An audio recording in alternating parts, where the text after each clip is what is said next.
So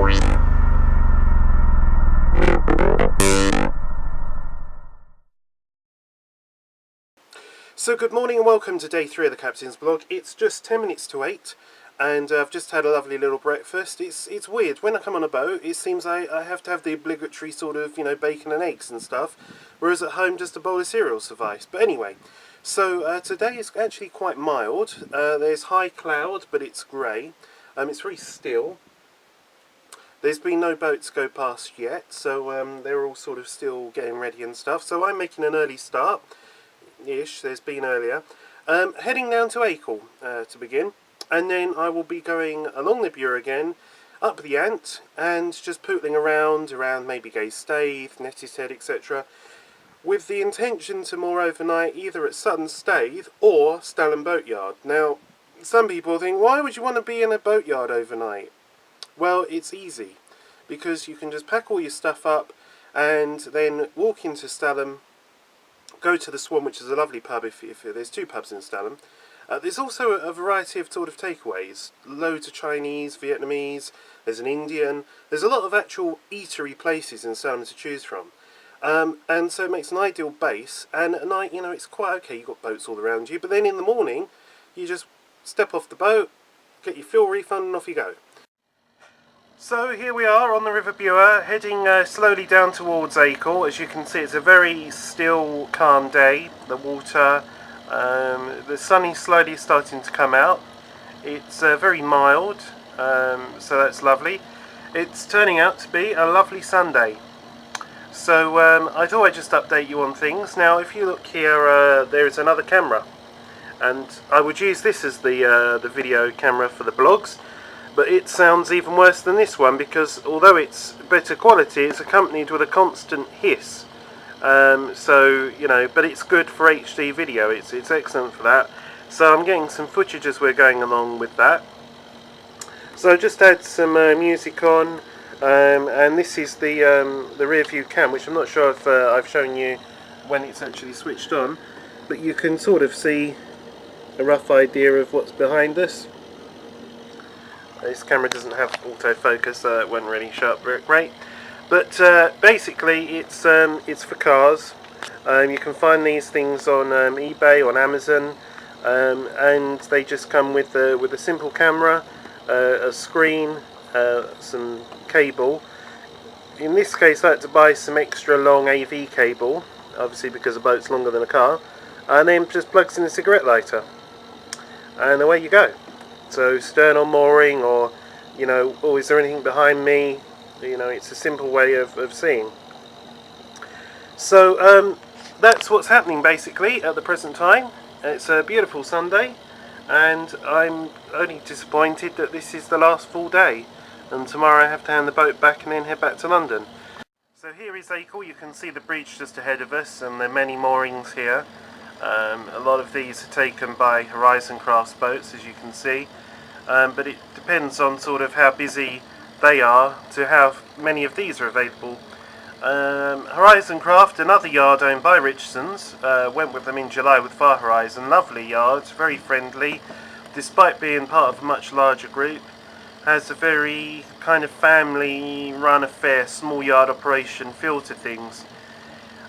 So there's not a lot in Acle, but we're going to go under the bridge. You can actually moor up here and then walk, I believe it's about a mile into Acle village. There's a railway station. You can go and then get the train from Acle to places like Great Yarmouth or Norwich for a day out, and it saves going all the way there on the boat and burning fuel and taking hours, or you could just get the train and sort of be there in 20 minutes. So another great place about Acle is the Bridge Inn, which is one of my favourite pubs on the Broads, at least for food. Always very busy, lovely food, good service. You can moor outside, reserve your moorings. I know this, never done it before, but I've often seen a blackboard with the name of a boat scribbled on it saying, reserved moorings. So there we are, that's Acle. Probably on the way back, going to stop at Horizon Craft for a water top up. But I'm just enjoying just taking it easy today and just going along. It seems much nicer in the mornings before all of these boats are out on the water and the kind of crazy bumper cars begin. More as it happens. So here we are at Acle, just turned round to fill up with water. This boat's got 2 water tanks, one here and one on the opposite side. But this here is the hole which lets you know when it's full, but it seems that once it starts coming out there's almost like a siphoning effect, because when you turn off the water hose that just keeps on running out and out and out for a good 10 minutes. So I think it's basically is a siphon effect where it's pulling water out of the tank needlessly. But I might be able to get you a shot of what I mean in a minute. But anyway, yeah, this is Acle. So I've actually put the hose away now, and still the water's running out of the overflow. On the other side it runs, turn the water off, it stops. This side it will carry on like that for a good 5 minutes or more. So anyway, I'm not sure what that could be, but maybe nothing anyway. It's not like I've run out of water or anything. This is the scene here at Acle. Everybody's sort of getting ready, things are warming up. It's 9:15, and this is Horizon Craft at Acle. And you see this boat here, Golden Horizon. This is an old boat, you know. This is like 35 plus years old, but it's in great condition. They really look after their boats. Thinking about having one of these, but Corfu from Stalham, which is a 35-foot boats. They're all the same, designed, built by Richardson's way back in the day, here at this very place. Well, not here at this very yard, but they're just immaculately kept. This is also one of their more new ones.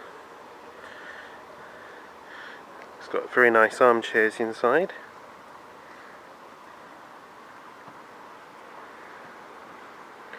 So this is like the modern take on the boat that I've got. Saloon, kitchen, and then a double in the back. Sparkling Horizon, it's got 240 volts power.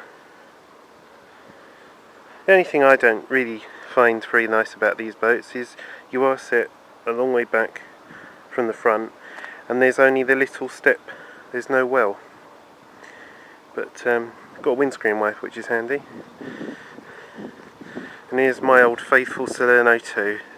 Bless it. It looks so sort of sad and low down in the water, doesn't it? And look, the water's still dribbling out the hole. Anyway, time to get on. So we are just going under Acle Bridge. I still wonder what this light is. At night time, if you're more just over here, I presume it's a light, but it clicks quite loudly. It would be like a click, click, click, click, click, click, click, click, all night long. But it doesn't do it in the day, so it starts at night. And I'm wondering if the clicking is supposed to be flashing and the light bulb's gone. But anyway, here is the bridge inn, which is a lovely place. It's good if you've got kids, because there's a outdoor play area, there's some amusements, etc. If you eat there, you don't have to pay your mooring fee. That gets refunded off the cost of your food. What's also interesting when you're more up, like at Acle, and there's quite a few people around, they all kind of look at you, and then they realise no one else is getting off the boat, and then, you know, you fill up with water and stuff, and then they think, oh, okay, he's on his own, and then they think, oh, how's he going to get away from that? And then you get away from it, and they think, oh, okay. It gives you a kind of glow inside to think, yeah, it's just me.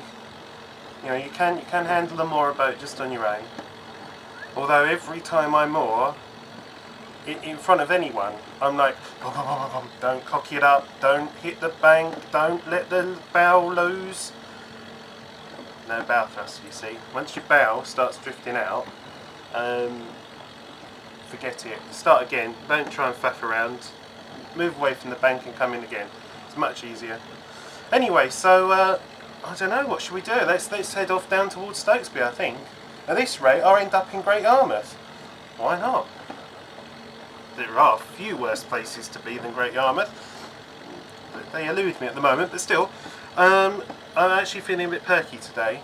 Yesterday was I don't know, yesterday was a bit stressful because I was doing the live broadcast, and it is a bit stressful with the cameras and deadline of 12 and people expecting certain things, I suppose, or my expectations being quite high, and then you know you want to do it well and all the rest of it, and so then it's all a bit jangly, and then after it's done you kind of think, thank God I can switch that off then. But yes, so today I'm just being chilled out. I've still got the camera running at the front, which would be quite good footage actually, coming in and departing Acle. Anyway, as it happens, there'll be more, but for now, bye bye. So here we are now, going up the lovely River Ant. It's always an interesting experience when you turn off of the Bure onto the Ant, and you're never quite sure what's going to be coming round the next corner. Just a few moments ago, a boat in the middle of the river. So going to be stopping off briefly at Ludham, just going to have a rest and a drink, and then continue up, maybe again brief stop at Howe Hill, but just taking things easy. Whilst the sun has come out, it's still hazy, but at least it's meant for a warmer morning. And it just reminds me of the fact that, of course, when you come in sort of, say, April or October, it is a lovely place because there's just less traffic and you can just be, you know, more, I guess, at one with nature rather than worrying about getting to a mooring early to moor up or those kind of things. So, as it happens, there'll be more.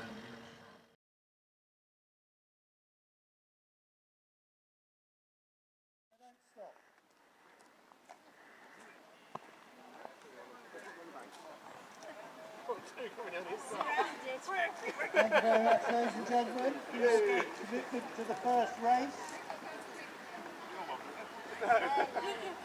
There are one or two who will be entered for the second race if they show enough stamina. Talking about there, we've got a good catching mechanism there.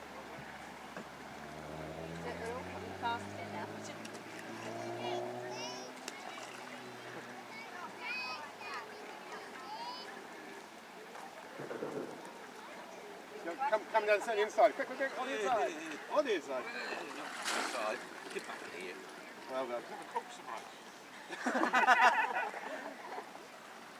The winner, ladies and gentlemen, of the first race is dark blue, Right. 147. You've got some down there. No, do you know, you're venting them out the side. 147. Oh, no, get them. Light blue was second, which was 87. Who was Charlie Crowther? Over here. Chris Crowther. Chris Got your work Crowther. cut out, haven't you? Ah.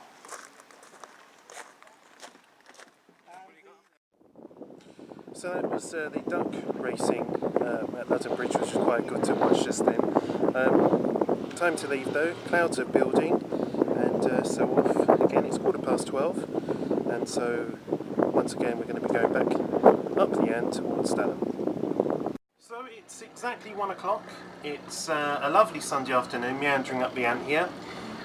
Just past Howe Hill, where I witnessed something kind of worrying. Ruby Gem, bathtub very similar to this, except no forward well. A couple on board were trying to moor just at Howe Hill. She'd got off at the stern of the boat and taken the stern rope. However, he, instead of getting off at the bow of the boat, just walked back, left the controls and left it in gear. She, struggling to save the boat, was being ever more dragged by the rope towards the edge of the quay. And if that happens to you, if you're on a boat and that happens, just let go of the rope. You know, you're not going to win a battle, especially if you're not that well built to hold onto a boat left in gear. And she then hit her shin on one of the mooring posts, and you know, no life jacket, and if she'd fallen the other way then she would have gone in the drink, and then what would have happened? And then he sort of wants to help, so he's, you know, panicking, so then he puts it into forward rather a lot, and then the boat comes straight crashing into the quay, bounces off. She then gets on, he's then gone hard astern and then goes and hits the other bank the other way. So anyway, after that they got it together thankfully and moored up, but you know, I know what it's like. If you're in that kind of situation, you do get a bit panicky, you think it's all going to pop, oh my god, quick, don't let the boat drift away, but just let go of the rope. Someone's on board the boat, they can bring it back round again, and then you can do try number 2. But trying to be dragged by a boat and hurting yourself and tripping and maybe falling in the water, not good. So just came up to Neatishead, however the stay is full, unsurprisingly, and but this is just such a lovely part of the Broads, just to come up, turn round and go back again.